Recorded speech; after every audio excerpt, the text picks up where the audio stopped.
नमस्कार बच्चों।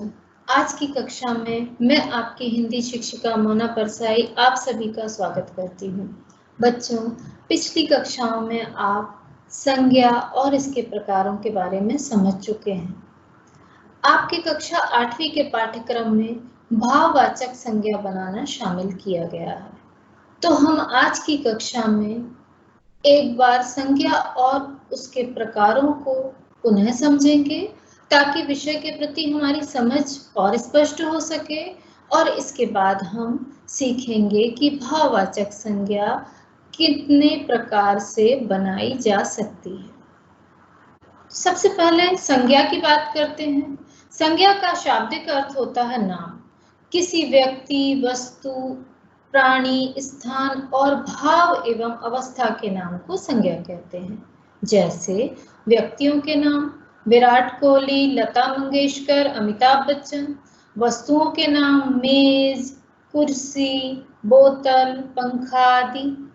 प्राणियों के नाम हाथी, मेंढक, चूहे, बिल्ली, कुत्ते, चिड़िया, मोर आदि। स्थानों के नाम दिल्ली, मुंबई, भोपाल, कोलकाता आदि। भावों के नाम ईमानदारी, बेईमानी, सच्चाई आदि। अब संज्ञा के मुख्य रूप से 3 प्रकार हैं: व्यक्तिवाचक संज्ञा, जातिवाचक संज्ञा, भाववाचक संज्ञा। व्यक्तिवाचक संज्ञा जिस संज्ञा शब्द से किसी विशेष व्यक्ति, वस्तु या स्थान आदि का बोध हो उसे व्यक्तिवाचक संज्ञा कहते हैं। उदाहरण: भारत, गोवा, दिल्ली, महात्मा गांधी, कल्पना चावला, महेंद्र सिंह धोनी, रामचरितमानस आदि।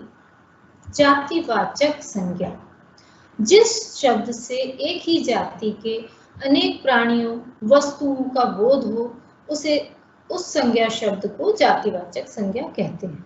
उदाहरण: मोटरसाइकिल, कार, टीवी, पहाड़, तालाब, लड़का, घोड़ा, शेर आदि। जातिवाचक और व्यक्तिवाचक संज्ञा में अंतर समझने के लिए हमेशा याद रखिए कि जैसे हम भारत कहें तो भारत व्यक्तिवाचक संज्ञा है और देश कहें तो देश जातिवाचक संज्ञा है, क्योंकि देश में कई सारे देश शामिल हैं।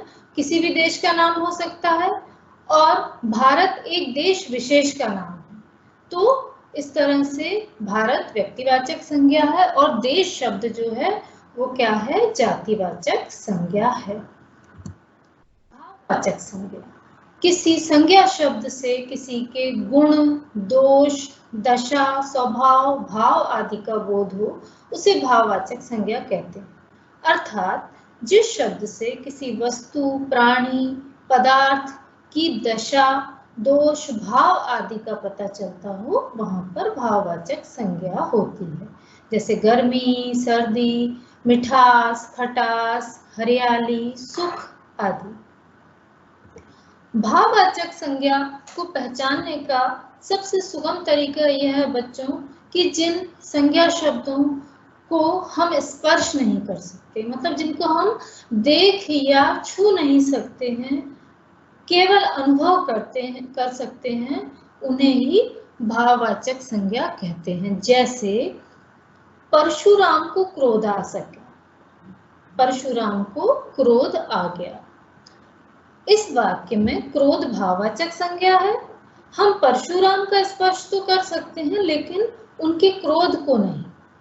यही इसकी सबसे बड़ी पहचान है। कुछ संज्ञाएं अपने मूल रूप में भाववाचक होती हैं, जैसे सत्य, प्रेम, दया, सुख, दुख इत्यादि। कुछ भाववाचक संज्ञाएं अन्य शब्दों से बनाई जाती हैं, जैसे मीठा से मिठास, मित्र से मित्रता। तो भाववाचक संज्ञाएं अनेक प्रकारों से बनाई जाती है, जिनको हम आगे अब जानेंगे। भाववाचक संज्ञाएं 5 प्रकार से बनाई जा सकती हैं: जातिवाचक संज्ञा से, सर्वनाम से, विशेषण से, क्रिया से और अव्यय से। जातिवाचक संज्ञा से जातिवाचक संज्ञा शब्दों से भी भाववाचक संज्ञा बनती हैं, जैसे मित्र से मित्रता, पुरुष से पुरुषत्व, पशु पशुता, पंडित पांडित्य, धनुज धनुजता, सेवक सेवा, नारी नारित्व, भाई भाईचारा। सर्वनाम से आप जानते हैं कि संज्ञा के स्थान पर आने वाले शब्द ही क्या कहलाते हैं? सर्वनाम कहलाते हैं। तो कुछ सर्वनाम शब्दों से भी भाववाचक संज्ञा बनती है, जैसे पराया परायापन, सर्व सर्वस्व, निज निजत्व, आप आपा, अहम अहंकार, स्व स्वत्व।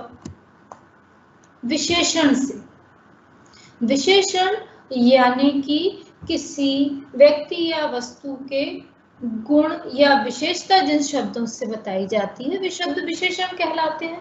अब इन विशेषण शब्दों से भी भाववाचक संज्ञा बन सकती है, जैसे अच्छा अच्छाई, सुंदर सुंदरता सौंदर्य, शीतल से शीतलता, सफल सफलता, कायर कायरता, चतुर चातुर्य चतुराई, निर्बल निर्बलता, बड़ा बड़प्पन, कायर कातर कातरता, मधुर मधुरता माधुर्य। क्रिया से आप जानते हैं कि किसी भी कार्य को करने का भाव ही क्या कहलाता है? क्रिया। तो क्रिया शब्दों से भी भाववाचक संज्ञाएं बनती हैं, जैसे पढ़ना पढ़ाई, खोजना खोज, सीना सिलाई, रोना रुलाई, लड़ना लड़ाई, चलना चाल, थकना थकावट, लिखना लेख, हंसना हंसी, दौड़ना दौड़, लूटना लुट, जोड़ना जोड़, घटना घटाव, नाचना नाच। अव्यय शब्दों से आप जानते हैं कि अव्यय शब्द कौन से होते हैं? वे शब्द जो लिंग वचन इत्यादि के अनुसार नहीं बदलते हैं, वे अपना रूप वैसा ही रखते हैं। तो इन अव्यय शब्दों से भी भाववाचक संज्ञाएं बनती हैं, जैसे भीतर भीतरी, शाबाश शाबाशी, निकट निकटता, समीप सामीप्य, मना मनाही, दूर दूरी। तो इस प्रकार से बच्चों आपने देखा कि इन 5 प्रकारों से भाववाचक संज्ञा बनाई जा सकती है। हम अपनी अगली कक्षा में इससे संबंधित अभ्यास करेंगे। आज के लिए इतना ही। धन्यवाद।